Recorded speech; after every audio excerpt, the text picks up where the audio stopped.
बातमीचे प्रायोजक आहे हॉटेल आयना, खास फॅमिली सोबत जेवणाची सोय। हॉटेल आयना, किडवाई चौक, सोलापूर। आज तुमचा जीव वाचला। शांतता ठेवा, थोडी शांतता। भारतीय जनता पक्षाच्या कार्यकर्त्यांनी आज आमच्यावर हल्ला केला। गाडीमध्ये मी, असीम सरोदे, विश्वमर चौधरी आणि श्रेया ही होती आणि वैभव हे आमची गाडी ड्राईव्ह करत होते।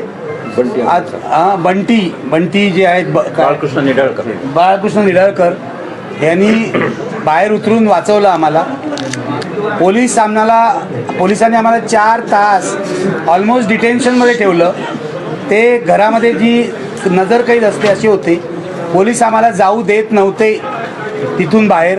आम्ही जेव्हा म्हटलं सभेच्या ठिकाणी जाऊ तेव्हा त्यांनी जवळजवळ 30 ते 40 पोलीस अधिकारी स्पेशलमधले रस्त्यावर उभे केले आम्ही जाऊ नये म्हणून। शेवटी आम्ही चालत निघालो। पोलिसांना माहिती होतं हा हल्ला होणार, 100% माहिती होतं। सिनियर इन्स्पेक्टर जे आहेत पर्वतीचे, गायकवाड, यांना माहिती होतं। हे सतत आम्ही इथे येऊ नये असा प्रयत्न करत होते। 4 तास त्यांनी आम्हाला नजरकैदेत ठेवलं। आम्हाला असीम सरोदे यांच्या घरातून बाहेर पडू दिलं नाही। आणि जेव्हा हल्ला झाला तेव्हा पोलीस नंतर आले, उशिरा आले। हल्ला 4-5 ठिकाणी झाला। कुठे कुठे झाला हे असीम सरोदे तुम्हाला सांगतील, कारण पुण्याची जी ठिकाणं आहे तेवढी मला माहीत नाही, पण 4-5 ठिकाणी झाला। काठ्यानी गाडीवर मारलं गेलं, अंडी मारली, निळी शाई फेकली, दगड मारले, दगड अनेक ठिकाणी मारले, 4-5 ठिकाणी। म्हणजे हा अत्यंत भ्याड हल्ला आहे। मी हल्लेखोरांना सांगू इच्छितो की आम्ही यांनी अजिबात घाबरलेलो नाही। लोकशाही वाचवण्यासाठी जीव गेला तरी हरकत नाही, पण अत्यंत भ्याड हल्ला आहे। आणि भारतीय जनता पक्षाच्या गुंडाकडे काहीही उत्तर द्यायला नाही आमच्या टीकेला। आम्ही सभ्य भाषेत टीका करतो, रोज बोलतो। देवेंद्र फडणवीस गृहमंत्री आहेत। मला असं वाटतं की एका महाराष्ट्रातल्या जवळजवळ 45 वर्ष पत्रकारितेत घालवलेल्या पत्रकारावर आणि ज्येष्ठ कार्यकर्त्यांवर निर्भय बनवचा असा हल्ला होणं हे शर्मेची गोष्ट आहे। देवेंद्र फडणवीस यांना थोडी जरी शरम असेल तर त्यांनी राजीनामा द्यायला हवा। जीवघेणा हल्ला होता, आम्ही मरणातून वाचलेलो आहोत।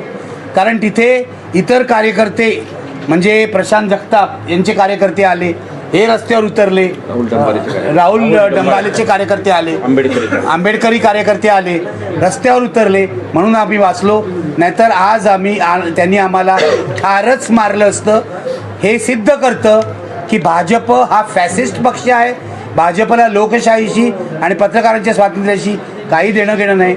पण इतकंच या लोकांना सांगतो की तुम्ही फार मोठी चूक केली आहे। मी त्यांना माफ करतो, कारण ते अतिशय अज्ञानी आणि लोकशाहीचं ज्ञान नसणारे सगळे गुंडगिरी करणारे लोक आहेत। त्यांना आम्हाला ठार मारायचं होतं आज, जे त्यांना शक्य झालं नाही, कारण आम्ही सत्याच्या मार्गावर चालणारे लोक आहोत म्हणून वाचलो असा माझा विश्वास आहे। आम्ही फुले आंबेडकरी मार्गावर चालणारे लोक आहोत म्हणून वाचलो। पण हा जीवघेणा हल्ला होता, आम्ही वाचलो। आणि वाचलो तर एक इथे सांगतो की यापुढे सुद्धा फॅसिझमचा मुकाबला आम्ही तेवढ्याच निर्धाराने करू। तेव्हा भाजपला हा महाराष्ट्रातल्या फुले आंबेडकरी चळवळीचा इशारा आहे असं समजा की आम्ही तुम्हाला भीत नाही, आम्ही तुमच्या फॅसिझमचा मुकाबला करू। महिलांवर हल्ला झाला, ती आहे समोर बघा, ही आहे श्रेया, ॲडव्होकेट आहे ती, असीम सरोदे यांची। बाहेर रस्त्यावर सुद्धा हल्ला झाला, पण ही गाडीमध्ये बसली होती, तिला विचारा नेमकं काय झालं, कसा हल्ला झाला। ती पण वाचली, कारण पुढूनच येत होते, काचेवर उड्या मारत होते। आपला वैभव पण सांगू शकतो, हे बघा, हिला विचारा, सांग तू। ज्या राष्ट्रवादीच्या महिला होत्या, युवती होत्या, त्यांना ही बेदम मारहाण झालेली आहे। हे कधी झालं? हो बरोबर आहे, बरोबर आहे, मला माहिती आहे। त्याचा निषेधच करायला पाहिजे, पण त्या सगळ्या महिलांचं आणि कार्यकर्त्यांचं म्हणजे मी मनापासून आभार मानतो। त्यांच्यामुळे आमचे जीव वाचलेले आहेत। आणि आमचा हा जो चालक होता वैभव, हा मागे उभा आहे, याच्यामुळे यांनी जी गाडी हाणली आहे ना त्याच्यामुळे वाचलाय। म्हणजे हा आमचे जीव वाचवणारा माणूस आहे वैभव।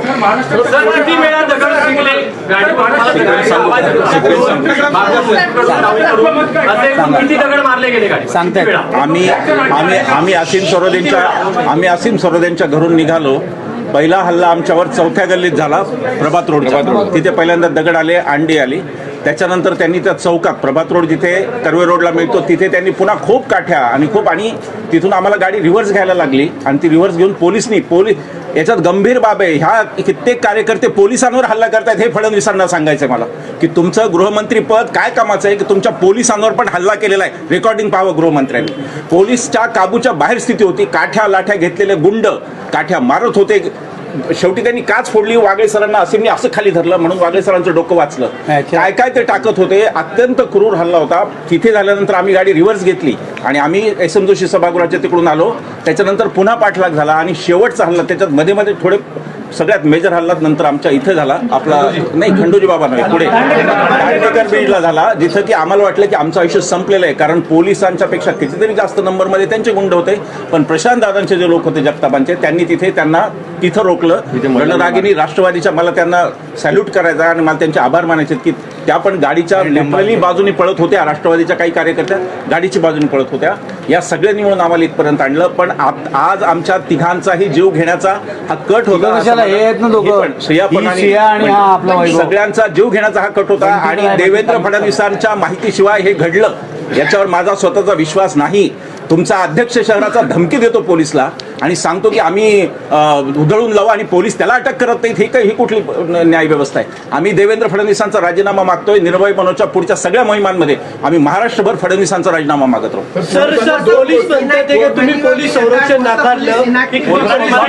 पोलीस संरक्षण आम्ही नाकारलं नाही. मुळामध्ये पोलिसांनी आम्हाला संरक्षण कधीच देऊ केलं नाही. पोलीसचे 8-10 अधिकारी आज असीमच्या घरी आले. त्यांनी आम्हाला 4 तास बसून ठेवलं. जाऊया सांगत आणि खाली 50 पोलीस होते. 50 त्यांनी 4 तास बसवलं 3:30 पासून 7:30 पर्यंत. दर अर्ध्या तासाने मी त्यांना सांगत होतो की आम्हाला घेऊन चला. नाही पण ते भाजपवाले आहेत. मग भाजपवाल्यांना अटक करण्याचं काम कोणी करायला पाहिजे होतं? पोलिसांनी. माझं म्हणणं आहे भाजप आणि पोलिसांचं संगनमतच आहे. याचं कारण पत्रक जेव्हा भाजपच्या शहर अध्यक्षांनी काढलं तेव्हा त्याच्यामध्ये त्यांनी लिहिलं होतं या सभेला पोलीस परमिशन देतील तर आम्ही सभा उधळून लावू. पोलिसांचं काम होतं सभेच्या आधी त्यांना प्रिव्हेंटिव्ह अरेस्ट करणं, जे पोलिसांनी केलं नाही.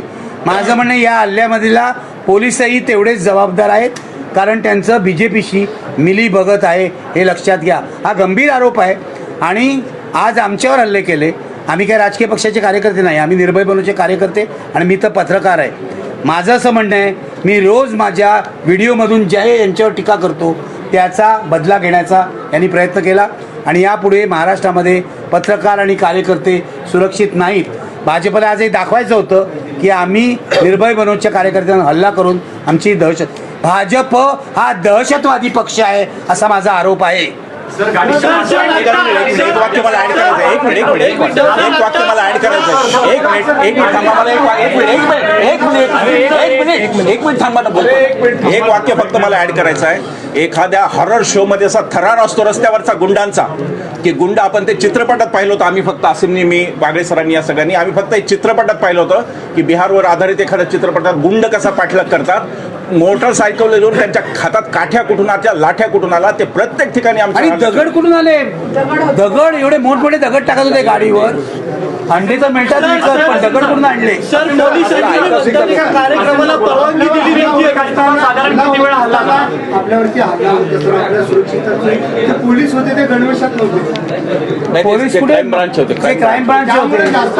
नाही पोलिसांनी आम्हाला निघायला नीट संरक्षण द्यायला पाहिजे होतं. पुढे गाडी असायला पाहिजे होती. त्यांनी मागून गाड्या लावल्या. ते आम्हाला येऊच द्यायला तयार नव्हते कारण त्यांचा प्लॅन होता पोलिसांचा की सभेच्या ठिकाणी आम्हाला पोचू द्यायचं नाही. ते सतत आम्हाला सांगत होते तुमच्या जीवाला धोका आहे. तुम्ही 10 मिनिटं करून त्यांनी 4 तास काढले. हा त्यांचा प्लॅनच होता आणि वरिष्ठ पोलीस अधिकारी होते सिनियर इन्स्पेक्टर ACP वगैरे. हा त्यांचा प्लॅन होता. शेवटी मला वैतागून मी त्यांना सांगितलं आता मी जाणार आणि निघालो. तेव्हा त्यांनी वाट अडवली 40 पोलिसांनी म्हणजे स्पेशल ब्रँचच्या पोलिसांनी. तो स्पेशल ब्रँचचा कोण होता तो पण आला होता ACP.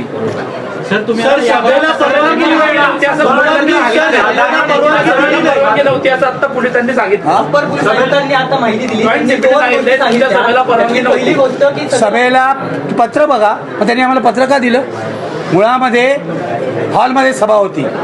पोलीस परमिशनची गरज नाही. आता वकिली जे मुद्दा आहे ते हे सांगते. एक मिनिट मी सांगतो की त्यांनी आम्हाला पोलिसांनी आम्हाला पत्र दिलं. सुरुवातीला नोटीस दिली त्यानंतर त्यांनी सांगितलं की या अटी आहेत आणि तुम्ही अशा शर्तींच्या आधारे हा कार्यक्रम घ्यायचा आहे. याचा अर्थ काय, परमिशन दिली. दुसरं, ते आमच्या घरी आले जेव्हा आम्ही तिघंजण होतो, तिघांनाही त्यांनी नोटीस दिली. त्यांनी सांगितलं की तुम्हाला आम्ही ही नोटीस देतो आहे, याच्यानुसार तुम्हाला कोणत्याही प्रकारे प्रक्षोभक बोलता येणार नाही वगैरे अशी नोटीस दिली वागळे सरांना. मग वागळे सरांना नोटीस का दिली, याचा अर्थ प्रक्षोभक बोलता येणार म्हणजे बाकीचं बोलता येणार अशी नोटीस आहे, म्हणजे याचा अर्थ कार्यक्रमाला परवानगी आहे. आणि दुसरी गोष्ट, जर एखाद्या खाजगी ठिकाणी खाजगी हॉलमध्ये कार्यक्रम होत असेल तिथे पोलिसांचा संबंध काय आहे? जर बाहेर रस्त्यावर ते लोक राडा करत असतील तर त्यांना पोलिसांनी अरेस्ट करायला पाहिजे होती. मगाशी जसं विश्वंभर आणि निखिल वागळे सर म्हणाले की त्यांनी जर धमकी दिलेली आहे, कोण तो, त्याचं नाव काय, धीरज घाटे, मग धीरज घाटेला आतापर्यंत अटक का केली नाही? कारण त्यांनी जशी धमकी दिली तसं करून दाखवलेलं आहे आणि आपण असं करू शकतो पोलिसांच्या मदतीने असा त्याचा विश्वास आहे. त्यामुळे धीरज घाटेंना अटक व्हायला पाहिजे. गृहमंत्री जे आहेत आपले देवेंद्र फडणवीस, त्यांनी राजीनामा द्यायला पाहिजे. या सगळ्या गोष्टी होऊ शकतील तर लोकशाही आहे, नाही तर कशाची लोकशाही? ठोकशाही यांनी रस्त्यावर आणलेली आहे. आणि मगाशी जीव मुठीत धरून आम्ही बसलेलो होतो, मागून काच फोडली, काच फोडल्यावर ते मागून लाट्या घुसवण्याचा प्रयत्न करत होते. निखिल वागळे सरांना मी असं दाबून ठेवलं, त्याची खाटीवरून अशी घातली. नंतर बाजूच्या सगळ्या काचा फोडण्याचा प्रयत्न केला, समोरून त्यांनी परत काचा फोडण्याचा प्रयत्न केला. हा सगळा जो गुंडागिरीचा प्रकार आहे, याच्यामध्ये मला असं वाटतं की पोलिसांनी आता अरेस्ट करण्याची गरज आहे. आम्ही समजू शकतो की क्राईम ब्रँचचे पोलीस होते, साध्या वेशात होते, काही जण गणवेशामध्ये होते, पण जास्तीत जास्त जण हे साध्या वेशात होते. त्यामुळे आम्हाला ही पण माहिती उद्या पाहिजे आहे की या सगळ्या प्रकरणामध्ये कोण कोण ड्युटीवर होते, साध्या वेशात किती होते, गणवेशात किती होते, या सगळ्यांची माहिती, त्यांचे नावं, बक्कल नंबर हे सगळे आम्ही मागणार आहे. तुम्ही आता लगेच इथून पोलीस स्थानकात जाऊन तक्रार गुन्हा दाखल करण्याची मागणी करणार आहात? हे बघा, पोलिसांसमोर जेव्हा दखलपात्र गुन्हा घडलेला आहे, आम्ही कशासाठी तक्रार दाखल करायची? पोलिसांनी स्वतः कंप्लेंट व्हावं, त्यांनी दाखल करावं, आमचे स्टेटमेंट घ्यावे, आम्ही स्टेटमेंट देऊ त्यांना. पुणे पोलिसांचं ॲब्सोल्युटली येस. पुणे पोलिसांचंच नाही तर सगळ्या महाराष्ट्रामध्ये सुरू आहे. आपण पाहिलं 4 दिवसामध्ये 5 दिवसामध्ये 5 खून झालेले आहे आणि घरात घुसून FB लाईव्ह करताना वेगवेगळ्या प्रकारे लोकांना मारलेलं आहे. त्यामुळे आणि पोलीस स्टेशनमध्ये मारलेलं आहे, म्हणजे हे काय सुरू आहे सगळं? त्यामुळे आमच्यासारख्या लोकांनी जगायचं नाही का? आम्ही कशाबद्दल बोललो? लोकशाहीबद्दल बोललो, संविधानाबद्दल बोललो, आंबेडकरांबद्दल बोललो, गांधींबद्दल बोललो. का नाही बोलायचं आम्ही या सगळ्या गोष्टींबद्दल? आणि अशा प्रकारे दहशतवाद जर निर्माण केला जात असेल तर मला वाटते की बेकायदेशीरता आहे, संपूर्णपणे असंविधानिक अशा प्रकारचं राज्य इथे अस्तित्वात आलं. मागच्या बाजूने आला प्रभात रोडला. सर, तुम्ही म्हटलं का मी माफ केलं, एवढं हल्ला होऊनही तुम्ही म्हणताय की मी त्यांना माफ केलं? मी त्यांना माफ केलं याचा अर्थ असा होतो की ते जे गुन्हेगार आहेत त्यांना कळत नाही आपण काय गुन्हा करतोय, पाप काय करतोय आणि कोणासाठी करतो. हे निखिल वागळेला मारण्याचं पाप नाही. निखिल वागळे मेला, एक पत्रकार मेला, व्यक्ती मरत नाही. तो विचार त्या वेळेला तो मारायचा प्रयत्न करतात. पण दाभोळकर गेले, पानसरे गेले तरी विचार टिकलेला आहे. त्यांना माफ करतो कारण त्याच्या मूर्खपणाबद्दल. हा सत्ताधारी पक्ष आहे देशातला, भाजप सत्ताधारी पक्ष आहे आणि ते असं म्हणतात की आम्ही सर्वात मोठा पक्ष आहे. हा सर्वात मोठा राक्षसी पक्ष आहे, हुकुमशाही पक्ष आहे. आणि पोलिसांना आज माहीत झालेलं आहे की आमची बाजू काय आहे. 4 तास ते आमच्यासोबत होते आणि म्हणून आम्ही आता म्हणू शकतो की हे अंदर की बात है, पोलीस हमारे साथ है, हे आम्ही म्हणू शकतो. ते दबावाखाली वागले हे मान्य करावं लागेल, पण ते त्यांना आता कळलेलं आहे की हे चांगले लोक आहेत, आम्ही काही वाईट लोक नाही आमच्यावर हमला करण्यासाठी. आणि कोणी राजकीय व्यक्ती आणि राजकीय गुंड असे हमला करत असतील त्यांना त्वरित अटक करायला पाहिजे.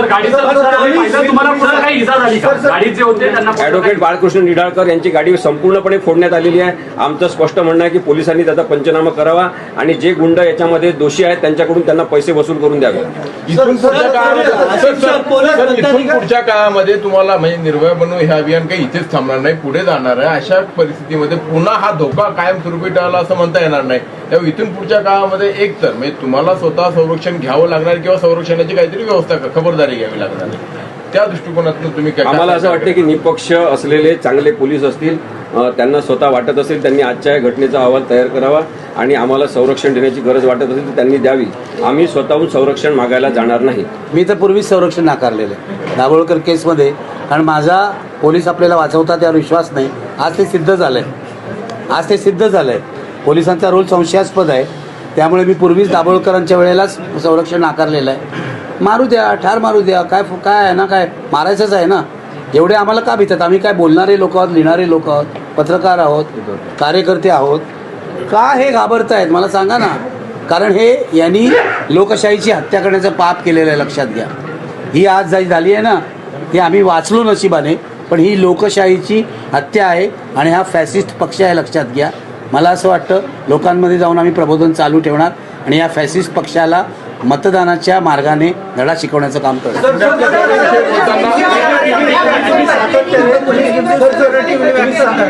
तुम्ही सातत्याने सभांमधून महाविकास आघाडीला निवडून द्या अशा पद्धतीचं आव्हान करत असतात, त्यामुळे कदाचित हा राग त्यातनं व्यक्त केला असेल कदाचित.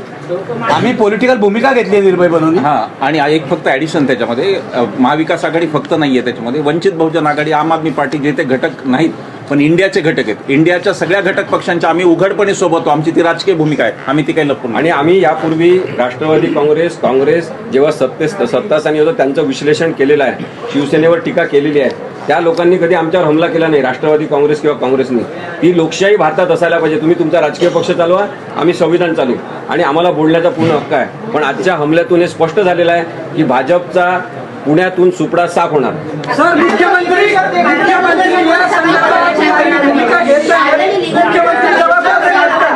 मुख्यमंत्री सुद्धा जबाबदार आहेत.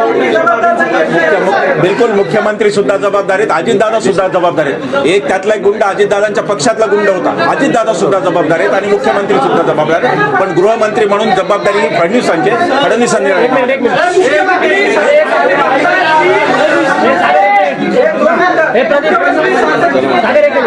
देवेंद्र फडणवीस असं म्हणतायत की निखिल वागळे तारतम्य सोडून बोलतात, त्यामुळे कार्यकर्ते आक्रमक होतात.